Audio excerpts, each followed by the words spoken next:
Bonjour. Alors, je vais vous parler un peu plus là. Je m'étais plus concentrée sur le PPPD dernièrement, mais là, je vais vous parler de mon trouble là, que j'ai abordé quelques fois, le syndrome de Miner. Donc un peu comment ça a commencé. Je vais essayer de faire ça là, le plus court possible. Dans le fond, le syndrome de Miner, on peut l'appeler là, soit syndrome de Miner. Ça, c'est parce que en fait, c'est le nom de l'homme, là, du médecin aux États-Unis, à l'hôpital Hopkins, qui a découvert et nommé ce syndrome-là pour la première fois en 98. Sinon, on peut appeler le syndrome de déhiscence du canal semi-circulaire. En fait, ce que ça veut dire, là, c'est que, en fait, c'est une atteinte au niveau de l'oreille interne, puis c'est au niveau du cartilage. Donc, normalement, il y a le plafond du crâne, là, où ce que, bon, tu sais, vous voyez ça comme le crâne qui, en fait, le cerveau est ici, puis là, de chaque côté, on a notre système auditif, tu sais, qui est... Puis il y a une paroi osseuse entre le canal, ici, et le cerveau. Mais la déhiscence, en fait, c'est la paroi osseuse qui est entre le canal supérieur de l'oreille interne, qui est soit mince comme une feuille de papier ou absent. Donc, il y a une perforation, là, il manque de cartilage, il y a une ouverture. Là, la cause, il y a plusieurs causes possibles. Ça, c'est inconnu. En tout cas, dans mon cas, c'est pas clair. Il peut y avoir plusieurs facteurs, là, ou causes. Bref. Donc, moi, comment ça a commencé? C'est que j'entendais mon cœur dans mon oreille. Je suis allée voir mon médecin de famille. Je me questionnais par rapport à ça. Donc, il m'a fait faire une échographie.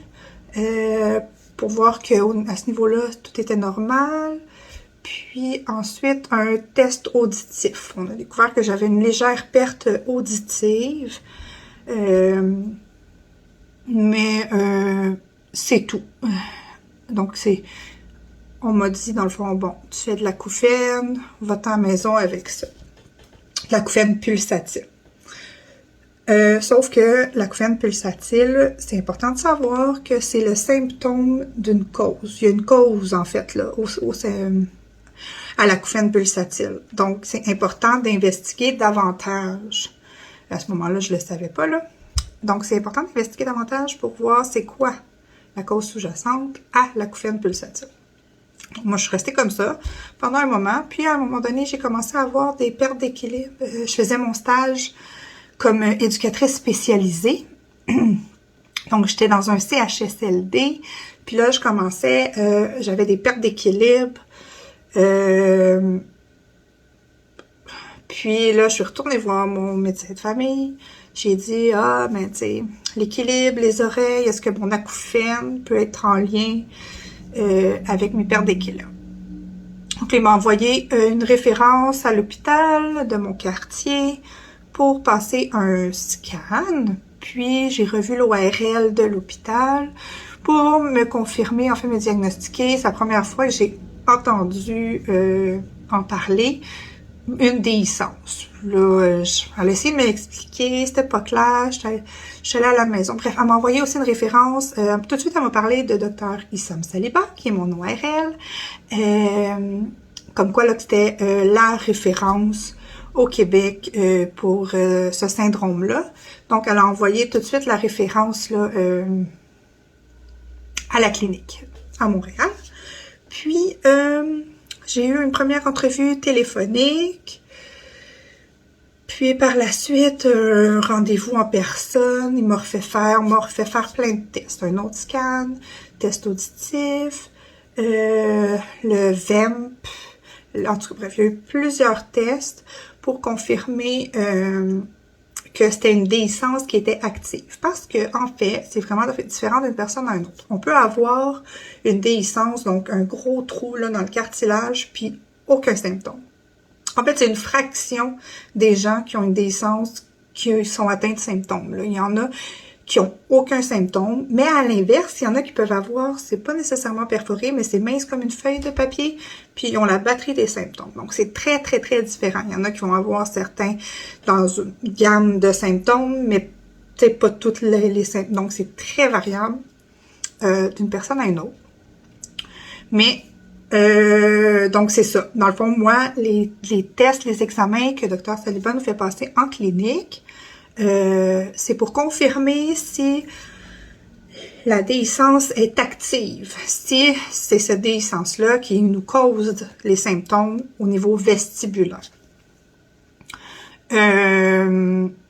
Donc voilà, j'ai passé tous ces tests-là, je l'ai revu en clinique pour m'annoncer que, bon, effectivement, c'était bien la déhiscence, qu'elle était active, qu'elle me causait mes problèmes vestibulaires là, de perte d'équilibre que j'avais. Puis là, finalement, avec le temps, depuis le temps, la liste des symptômes, c'est ça. Donc, mon acouphène aussi pulsatile aurait pu être la cause. Là, j'ai été opérée, finalement, on a découvert une autre cause, parce que ça continue, j'ai toujours de l'acouphène pulsatile, j'entends mon cœur toujours dans l'oreille droite, et maintenant aussi à gauche, mais intermittent à gauche. Bref. Donc voilà, j'ai été... donc voilà, là on m'a dit que la seule option, si je voulais, tu sais, vraiment traiter la déhiscence, c'était une opération. Donc c'est la chirurgie à crâne ouvert, c'est une craniotomie. C'est pas tous les ORL qui peuvent le faire, là, il faut avoir une spécialité en neurologie, étant donné que ça passe par le cerveau. En fait, l'opération que moi j'ai eue, parce qu'il peut y avoir une autre opération qui est, je crois, là, celle-là, je la connais pas trop, là. Sauf que ça permet pas d'avoir une vue directe sur le canal. Donc, mais c'est pas une chirurgie à crâne ouvert, c'est pas une craniotomie. La récupération est moins longue, c'est une moins lourde chirurgie. Sauf que les résultats, des fois, après l'avoir fait, ça se peut que ce soit pas complètement couvert parce qu'on n'a pas une vue directe de l'autre façon. Selon où la déhiscence est placée aussi sur le canal, là, des fois, ça peut être très faisable de l'autre méthode, puis c'est moins invasif. Bref, ça, c'est vraiment votre ORL là, qui va pouvoir vérifier tout ça. Moi, j'ai eu celle avec la craniotomie. Donc, c'est ça. Sinon, mes symptômes, là, l'acouphène pulsatile. Ensuite, entendre tous mes bruits intérieurs. Là. Donc, j'entends, tu sais, comme ma voix, je l'entends comme à l'intérieur. En fait, bouchez-vous les oreilles. Puisque vous entendez, tu sais, vous vous entendez respirer, vous vous entendez avaler. Si vous bougez votre tête, vous allez entendre vos frottements d'os. Vous allez tout entendre amplifié. Ben moi, c'est comme ça tout le temps. Donc, ça, c'est au niveau auditif. Ensuite, la déhiscence crée ce qu'on appelle une troisième fenêtre. Parce que normalement, c'est deux fenêtres. Une où le son rentre et l'autre par où le son sort pour qu'on compute toute l'information et qu'on entende bien. Là, le fait qu'il y ait une déhiscence, ça crée ce qu'on appelle une troisième fenêtre. C'est ce qui fait que là, il y a du son qui rentre par là. Donc, on entend notre battement cardiaque parce que dans le fond, c'est la circulation du sang dans notre cerveau. On entend, tu sais, moi, j'entends mes paupières cligner. Donc, on entend tous les bruits internes. Mais ça fait aussi que le bruit qui rentre, les sons qui rentrent, c'est comme s'ils cognaient sur le cerveau. Dans le système vestibulaire, donc c'est ce qui crée des déséquilibres. Donc moi, tu sais, vider le lave-vaisselle, manger dans une assiette, tu sais, moi, toutes mes assiettes à cette heure sont en plastique. Mes verres principalement en plastique aussi, parce que, ben c'est ça, ça me provoque des pertes d'équilibre, des symptômes, d'étourdissement, tout ce qui est vestibulaire. Donc, les enfants qui jouaient, tout était très irritant à un moment donné, là, c'était épouvantable. J'avais des coquilles ou des bouchons en permanence. Aujourd'hui, je fais attention. Là, j'ai plus ça vraiment. Des fois, mais à cause de mon oreille gauche, parce que là, c'est ça. J'ai été opérée, j'ai été 1 an, à peu près, top shape, là, quelques petits symptômes, peut-être quand il faisait noir, mais sinon, tout allait bien. J'entendais encore mon cœur, mais sans plus. Pour finalement, il y a 2 ans, là, j'ai eu des vertiges. Je pensais que j'avais une récidive de symptômes. Je commençais à entendre mon cœur dans l'oreille gauche. Donc là, j'ai repassé plein de tests pour finalement, là, c'est là qu'on m'a diagnostiqué le PPPD, les migraines vestibulaires, puis on a découvert une déhiscence dans mon autre oreille à gauche et puis une déhiscence du bulbe jugulaire, ce qui fait que j'entends encore mon cœur à droite. Mais on m'a confirmé que l'opération que j'ai eue à droite, ça a fonctionné. Donc en ce moment, mon oreille gauche est pas trop symptomatique, là. J'ai pas des aussi grosses intolérances au son. Ça, c'est le syndrome de Tullio, que ça s'appelle, là, d'ailleurs, quand les bruits nous provoquent des vertiges. C'est le syndrome de Tullio.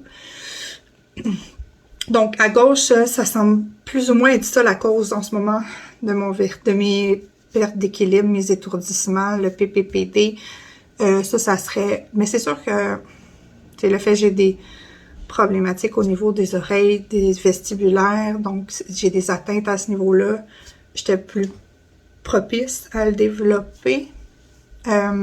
Sauf que moi, je suppose que ce sont des crises de panique, là, une accumulation de l'anxiété que je faisais, qui fait que j'ai le PPPD, puis syndrome de Miner, je sais pas. Donc, c'est ça.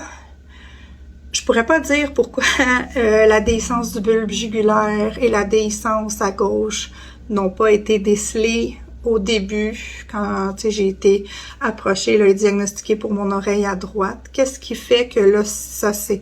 J'ai pas eu d'accident entre-temps, je sais pas. J'investigue, là, à ce moment-là, je me questionne. Je fais du bruxisme, est-ce que... Puis, tu sais, ma mâchoire, elle claque, là, elle disloque. Tous les matins, elle est bloquée. Puis, il faut que je la débloque plusieurs fois avant qu'après ça, dans la journée, on dirait que ça le fait plus. Mais à tous les matins. Puis, pendant la nuit, je me réveille les dents serrées. Donc, est-ce que ça peut être une cause de... Je sais pas. J'ai aucune idée. Fait que bref, maintenant, on suit de proche mon oreille gauche. Je suis en attente peut-être pour neurologue parce que mes étourdissements se placent pas comme on aimerait. Donc, grosso modo, là, c'est ça. J'ai le syndrome de Miner, une déhiscence du bulbe jugulaire. Qui ça, je sais pas encore qu'est-ce qu'on va faire avec ça. On n'est pas rendu là. Sauf que tout ça, mes problèmes vestibulaires font que j'ai mal parce que je suis souvent tendue, crispée, je me crispe. Vivre avec ça, c'est anxiogène, donc le stress, ça fait des tensions. Donc, j'ai des douleurs chroniques, névralgie d'Arnold, toutes ces affaires-là qui sont en train de se développer parce que je suis tendue. Donc, je fais de l'ostéopathie, la massothérapie, je fais l'acupuncture, on essaie plein de choses. Donc, grosso modo, c'est un peu ça mon parcours depuis 2020 que j'ai eu mon premier diagnostic de déhiscence. Voilà, j'ai maintenant un beau CV. J'ai la déhiscence dans les 2 oreilles. On appelle ça déhiscence bilatérale. Donc, ça ressemble à ça. Puis sinon, posez-moi vos questions, je vais y revenir, ça va me faire plaisir. Donc, je voulais juste un peu parler là, de syndrome de Miner parce que j'en ai moins parlé, puis j'ai beaucoup de questions à ce niveau-là. Puis, c'est très rare, là. Donc, quand on a ce diagnostic-là, la communauté, elle est vraiment petite. Puis, il y a des groupes seulement, principalement en France ou aux États-Unis. Aux États-Unis, l'approche est similaire au Canada, là. Mais c'est ça. En France, c'est un peu plus différent. Donc, si on parle pas anglais, finalement, on se retrouve sur un groupe anglais ou en France. Puis, en France, c'est plus ou moins même les termes. Donc, j'ai un groupe pour Canada, Québec, francophone. on est peu de membres, là, 76, je crois, mais bon. Quand on a besoin, on est là. Certains ont été opérés, d'autres pas, d'autres en processus. C'est une belle communauté. Fait que c'est ça. Je voulais juste vous parler de ce syndrome qui est très peu connu et que je n'avais pas encore vraiment abordé comme sujet. C'est un long message, je m'excuse.